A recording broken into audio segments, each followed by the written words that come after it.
এই যে দাদা, দাদা পানা চাচ্ছেন দেখছি। না না, মাচান আর কোথায়? মাচান বলিনি, বলছি পানা চাচ্ছেন দেখছি। উচ্ছে? উচ্ছে কে বলেছে? হ্যাঁ হ্যাঁ, উচ্ছেও এককালে মাচানে হতো বই কি। কুমড়ো, লাউ সবই মাচানে হতো। এখন আমার ছোট্ট বাড়িতে অত ঠাঁই কোথায়, উঠোনেই লতিয়ে বাড়ছে, ফল ফলাচ্ছে। সত্যি বুড়োর কর্ণপটাহ আজ দেখছি একেবারেই ফাংশন হচ্ছে না, টোটালি নন ফাংশনিং।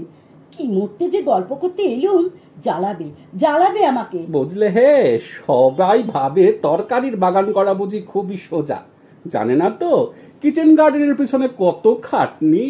জল দাও রে, সার দাও রে, মাঝে মাঝে মাটির গর্ত খুঁড়ে একটু হাওয়া লাগাও রে। তা দাদা, দাদা আপনার সেই কৃষ্ণ ভক্ত কুকুরটাকে দেখছি না তো, সে তো আপনার সঙ্গ ছাড়েই না। পুকুর? কুকুর কুকুর। পুকুর তো কাটাতে হবে, একটা মন্দ বলনি। ভাবছি বাগানের পেছন দিকে একটা পুকুর কাটাবো, জল সাপ্লাই দেবে, সঙ্গে মাছ হবে। না, এ তো কোনো কথাই কানে নেয় না।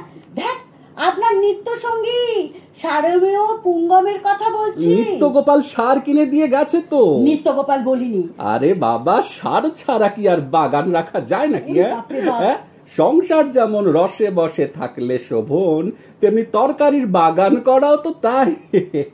তা একেবারে সারে গোবরে জেল্লা দেয়, বুঝলে না হে? মরমে মরমে। হ্যাঁ, গরমে গরমে পটল, কুমড়ো, লাউ। গরম বলিনি। হ্যাঁ, তো তোমার বাগানটা একবার ঘুরে দেখে যাও না। না না, আমার তারা আছে। তাছাড়া এত সীমিত সময়ে বাজে বকা। শিম? হ্যাঁ, শিমও তো হয়েছে তো। শিমের কথা বলিনি। শিম তো হবেই, তাছাড়া বেগুন। অবশ্য ফলন কম, তবে সাইজে বড়, বুঝলে কিনা? বেনারসি বেগুন কিনা। ও মাই গড, ও মাই গড, কোথা থেকে কোথায় নিয়ে যাবে কে জানে। আমি বাবা কেটে পড়ি।